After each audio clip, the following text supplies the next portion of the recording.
Badwam TV so Adom TV so bejan dwumadi so dia wo kense wo sempai sa kana no pensu ja medindi Enoch Kwasi Walanyo Wallace akudie catch back pe the only nomenclature the professor's degree in sports the Al-Regina Wallace the nation's presenter and mesin kunyana me kone kwanten coding small do sa kana no pensu bio e wo Ghana gudim ejao ye sha se mfamfin kuma wo do no so etwense pp CAF Champions League, CAF Confederations Cup near the Onkomo kakra ija. Me the Ghana Premier League results betia bro, but yanko Patrick Osajima ho countryman Songo non fa a Songo stick emro. And you no pay in Komonumu eshe. Patrick Osajima countryman Songo mema achen. Yeah, fantastic morning. Bibi abo for the professor. Oh okay. Any yakwe. Oh okay. Bibi fantastic. Bibi come out. Fantastic. Okay, all right then. Remember Ghana Premier League and I would scores, you know, and as a results, you know, about my take. I mean, football, local league need deserve attention. We have good players. Your talent, our Ghana talent, our meet me a ball, and yet the various national teams, you know, and they are boa your football, am I a football at me a day, but there's a problem which will be him. You understand bad officiating and your papa referees. These are referees that moko football people award, GFA award, na mo cars and the cash more award you almost say oh my ade and you know correct. You understand? I mean referees are after admitting that referees are the biggest problem of Ghana football. I mean, you need to do something about it. Say, yeah, admit it. I mean, I want everyone also, so almost admit it, say, officiating problem, but I say, Nipano engine full thrown to Muji. You understand? Anything or call recently, or yeah, water before season never shas, you know. I mean, what's this Sika, any cars, any man referees, elbow my person, say referees, I idea. I mean, a clear say your referees, you know, they can't stop cheating. I won't say bad officiating, just an omun to mean jai a system officiating. Mean can say bad officiating, say via or my mistake. And I said that human error. You understand? I mean, team now a league match, yeah, protocol. Any line was born in rare. We go, yeah, build up air core. Nipa omo build it up and as omo a person push it go and omo timia build it up abo many ma short keep a poor ba onu no die no free akire ababe sia ball no why what tap in just say we pia ball na to net boko e die na ma linesman assistant one a flag in the offside. Now there's one thing too. I mean assistant one flag you know hwe be a referee gina referee tama ball ne kwa ko say na referee no hope build up no who said there's no offside so who center referee also we go now call assistant one or linesman or now chire mu chire ni say build up ne ko nyina wo di akire ye na on enye offside it next time no mu nyina mu benya ni but enye offside what you go but you don't tell me say referee when the assistant one referee when the linesman when situation ko anya pinche say bia gidi adibia nipa bibiri wo honti e bi ko referee di akire tama lions for e bi o mo build up no o mo ya build up ni wi no nipa the ball short we are keeper to buy no somebody just from behind one of your chain over and a ball about to no pine and we pia to net so linesman no offside my assistant one in TSC referees a big problem in Ghana. A sheda boapayo and referees ni bi a yes I don't want na yes and yes a human error save you my mistake just say don't want na sheda ni boapayo so be na chire omo so mun ko officiate say you so mun ko edo when na money pa ma back when na ma supporters and football when na ma supporters and ma back and the Ghana league nechi and all officials, so-called football people, omu football and pay for me football and rather honor. Omu punishing referees, omu punishing omu. What punishing the Kakirabia? No asaya, no aside and abba, a yet top division war. a Premier League, they say once I day and be officiating because a hunipa, a referee, one and a one among a real officiating him. And I referees in the society say, I mean, football, you know, those people in charge, you know, they have to favor them by way of say, yeah, woman and a small woman, it can also mutia. You don't just get it, and you don't pay referees. Season yes, I say, but yet the referees last season. Referees yet the woman last season. Sika or arrests be or also mutia referees. You understand? Now, say, who Peter, who person league here competitive, who my talent, no more the various national teams, you know, blasters, near talent, you know, from the local league, no more boy national teams now. Officiating be say who players, you know. And you need to be strict on these referees and punish them, get them out of the system. Assistant 1, assistant 2, so lines for no, get them out of the system. Referees are intimate. You don't punish them and bring them back. Some of them they don't deserve some punishment, back because deliberate endorsement, bad officiating, and yes, season I say bad officiating and you put a match you go out matches boy bad officiating on the chassis. Now matches are bad officiating and I cook up Ghana League. But these are referees almost mistakes, correct, school, and also courses, refresher ones. I'll just you train athletic the best of referees to start a year Ghana super fantastically. And is this super fantastically? They got to be careful. What I say, association, you know, Ghana Football Association, you know, I mean, Ghana Football, and therefore, Nipa Baku, Nipa, you will be Edia. You understand? And yes, when you are in charge, you do anything. Make sure that when you are in charge, you do professional things. So, when I am professional, a bit to me, a Ghana football, I'm a Ghana football to me. Referees are problems. Referees need problems. What I said, the earlier we change them out, our local league in football, our Ghana, and the better. You understand? Because I mean, officiating is a big problem. Stop some of the problems. I mean, my individuals be any cophobia. Yeah, I mean, they are what or more contributing to the game. Or more person more game, no more game, no. It's me kind of munya is unnecessary attacking, any unnecessary defending. When Nipa kind of the truth, clear. Say bad officiating, bad officiating. Referees in here no money. Referees Association and football people, I mean GF, you know, they need to come together well and understand. Say, and then football, no, it's about officiating. I didn't know Makofa Vaba. No, I mean, people are still on it. I didn't know because almost per se.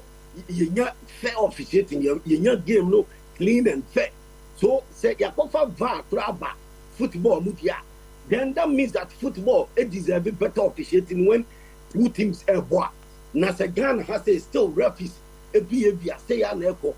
You don't punish them well. If you crowd go unpunished. Why? Because I mean say people who are in charge decide what they want to do. Now your ball league near there.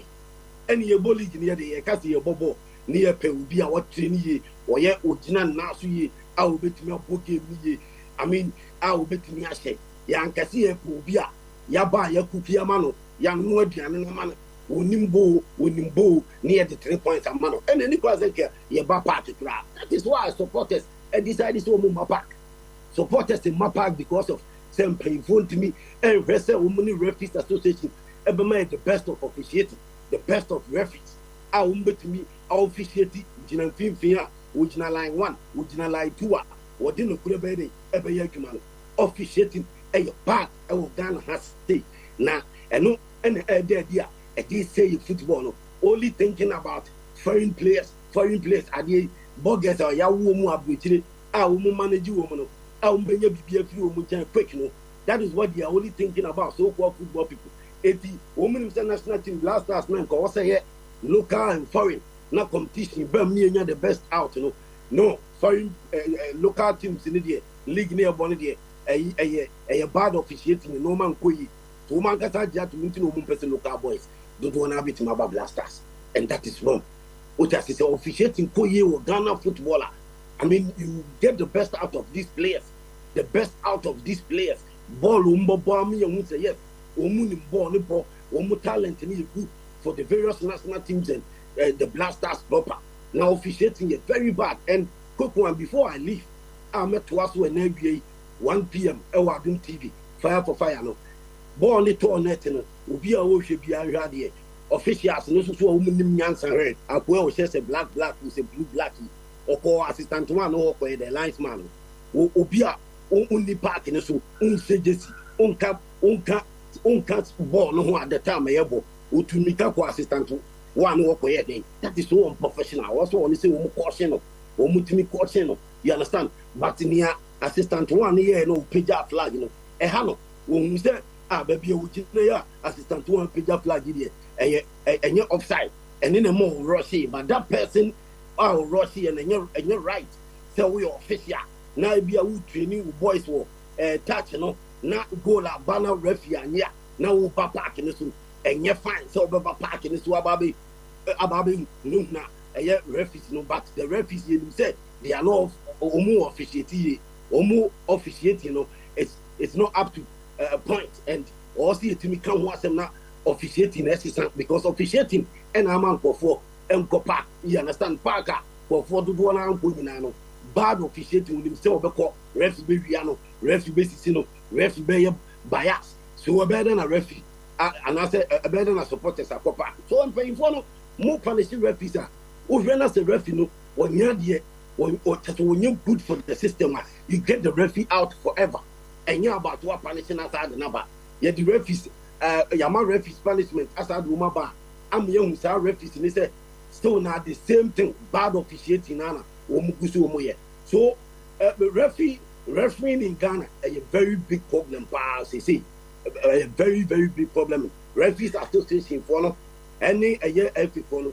They should be very careful. Also, much no money, no to me, the basic sponsorship, no more. Any the best out of the referees omo di omo kan omo di the referees ka omo timi hwe referees ni it referees no okay enti Patrick Osajima country man Songo ya the ebesia we Songo stick bad officiating and experience over the weekend and Songo e de nkomo akra tuansa ba na no fia da na league na hyase atu chi asofofo a wo mo accident foforo ani hwesenema esi koso matotom ne ma yie etwemeka ba ko mantimi ante na boni akoma hwe highlight ne so kakra Adriana Star 0, Instrataman 2, Beche United 0, Lagos City 2, Karela United 1, and Accra Great Olympus, and a ton of Bofako, Skitu Yipebrim, or Mobile Tipen, Krobin, Timeposun Quatina, El Sakins, Kesia, Etimi Eto Fenim. Afiankum, El Cycling Soa, you may be air basso, cycling is coming home. Now we El Sajefo Criterium, cycling contest, Kesia Pa, and Painful, Etia Pa, Hontama, Bian Bitrema, 21st of September, and a Saj Medica, CBT Basso, Ewa Fiamu, now over total distance, or Bekova, a 144 km. And a bit PM with about 42 laps and a bit in Santuja, almost shall say around the Accra Sports Stadium enclave, no, a cycling circuit, normally a railroad ma, Ethians and the ABC, na way Jumedia, a bed the dead pa, na cycling, Jumekwa, almost so 18 gladiators, one more Anna LED Sarkoswe, almost penny phone coma, one more DJ. A dia war, Empire Bidja, a one cramp Puniman Tim Ha, or Sajefo Criterium, no, Afimudiano, on the best so. September, the Tosso de New Bacono. Gladiators Cycling Club GCC for say on the Jumedi Kese de Pimswa. Senator Moyano, and my ban and me more moko imunina. Isan say your Sajefo, Dr. Kwame Nkrumah, now dining tea, 1 train so cra. Almost Andy Asheshwa. 1 bicycle, Nayan Sakake. Achadia befu moi, Obibi Obedicano, Omodabashan in Sa. I well recall what it was to ride in Accra 15-20 years ago and what it is to ride in Accra today. I mean, the risk level is definitely higher, and the need for cycling lanes has become more obvious now than any other time. But then, of course, you realize that the challenges of infrastructural development in Ghana has also been in such a way that cycling lanes have also become a victim of lack of resources and infrastructure development. When you travel outside and you go to other countries where cycling is taken as a serious activity and also as a way of promoting decarbonized transportation. So Intines, a founder of Gladiators Cycling Club, and Alternate Council in Como 18 Satuja, Edia Fight, Jumedia Kesia, Omochese, and Chibia, and also Ebebaso was cycling with Ghana. Now, Yemisade, Etwas Buno, this year's Ujra 2023, Oma de Mangana, Memma Posonoma Posun Kentin Kentin Zehentiane Tapolino, on between Sabachro Mobre, our Sage Media Kesia, Nananwada, our Accra Sports in Painfua, one more Ghana bodybuilding and fitness sono, a passage Media Kesia, so Hontama, Bibia Mikrima, 29th of September, and Abdul Hiyati and Nkofo ehwe nim se sajumedie so ebebaso Man Ghana Bodybuilding Championship no September busumi yemu ne de toso aduonum kron empanifo e kire se odwura fahye ya ehwase no ehon adwumadie omode ko ena no omopa ho ntoma empanifo nyina be piase etwa ahomam ena obi ahu bi Ghana Bodybuilding and Fitness Association GBFA kire se ebredi kan kura omodi dwumadie APF nkra ha akopie bipo no so a eno beboa ene memo amde omo ho bagimu nyina amapo mo ho modene. Those of us who are managers, supervisors and actors within the industry to support the various disciplines where we have passion for.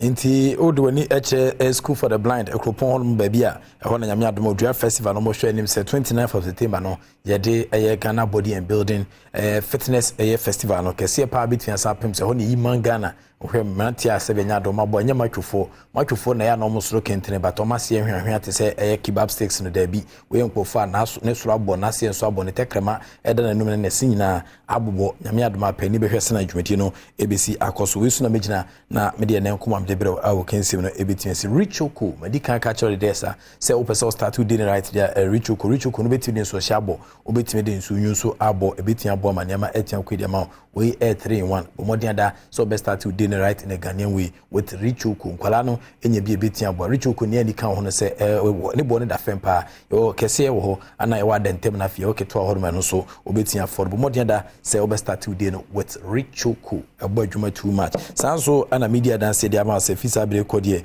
na se adwumakom din any game park games onso de chacha so kwetian san ba de bia da no e wa Adom TV so ye draw na ebrɛ anopa no nkron prem to bre ana afen so kwa no sia bre no obenya draw no life into when dia no pa obetimi dia wia when dia wia nso a obedi na dwo na abo maniama etian tutu ye dia ma game park games e afa ho gym na bomodian da se usikasem so ebetimi akoso we mo ne sponsors a tutu ne twetwe twom tachiri boy e mena no penso dia wo kense wo sempa saka ejao sister Sandy be a guy in terms of entertainment the Ghana had hwan de chere me unimbe obi a obetimi dia be sha ase na mo health faith bi kan aba na fa sister Sandy be a guy e den komo no so etian san beto so dia ma me din de prof Ike wala sa good catch back up na mjina mu of course evidence based presentation it mejao erade ntina ni manya okese if be ni da so ni emfa nko be ni da so the act of being a good guest is to know to say goodbye.